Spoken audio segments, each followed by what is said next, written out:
כל ילד, כל תינוק בעזה הוא אויב. האויב הוא לא החמאס, כל ילד בעזה הוא האויב. אנחנו צריכים לכבוש את עזה וליישבה, ושלא יישאר שם ילד עזתי אחד. אין ניצחון אחר. There's a word for that. It starts with G and ends with genocide.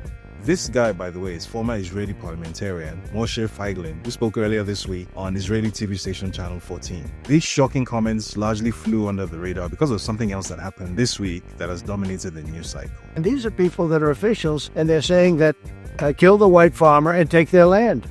Take your land, they take your land, and they kill you.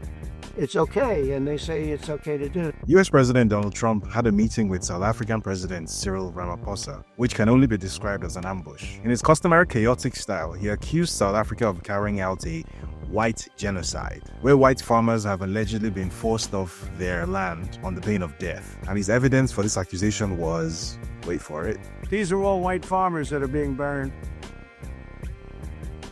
yeah, this is Donald Trump we're talking about. The truth was never the point. So the point of this video is not to explain why the idea of a white genocide in a country where a white minority making up roughly 9% of its population controls anything from 70 to 90% of the economy, and which still has racially exclusive whites-only autonomous areas that non-white people are not legally allowed to enter without special permission, is a stupid idea. In fact, wasting any time defending South Africa against this ridiculous lie would be the very outcome that the empire was looking for. And this is because of a time-honored imperial tactic known as DARVO. That is, deny, attack, and reverse victim and offender. Let's say you and your imperial partner wake up one fine imperial morning and decide to ethnically cleanse an area, as you do, and as you have done incrementally for 76 years. But this time around, the genocide victims and the people carrying out the genocide relentlessly film and live stream the whole thing to the entire world in its full ugliness so that everyone knows that you're carrying out the genocide. Students are leading protests and boycotts against you around the world. You're completely losing the narrative battle on social media, and South Africa has filed a case against you at the International Criminal Court. Then the ICC actually issues an arrest warrant for your partner, and it's looking a bit like 1989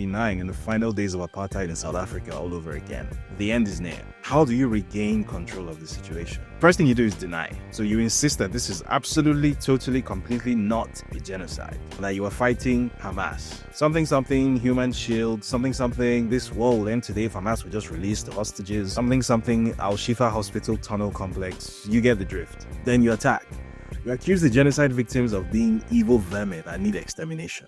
The fact of the matter is, the Palestinian cause is an evil one. We nuked the Japanese twice in order to get unconditional surrender. That needs to be the same here. Then you reverse the victim and the offender, and you claim that not only are you justified to keep bombing Palestinians, but the country that took you to the ICC is committing a white genocide, which means that you are in fact the victim of genocide.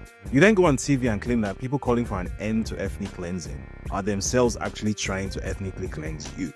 Free Palestine is just today's version of Heil Hitler. You put together some images of Red Cross personnel dealing with the jailbreak in DR Congo, and you claim that these images show the victims of your imaginary white genocide. It doesn't matter that this is very clearly false and very easy to debunk, because you've also made sure to make an example out of that pesky ICC chief prosecutor who dared to do his job. You've imposed sanctions on him, so Microsoft has deactivated his email accounts, and he no longer has a bank account as all his banks have terminated their association with him. Overnight, you have turned this extremely well-respected, high-level international official into a homeless peasant. And having seen all of this, nobody at this meeting dares to argue with you or fact-check your obvious lies because they don't want the smoke. And so the empire lives to ethnically cleanse another day, thanks to the DARVO strategy and everyone else's lack of resolve.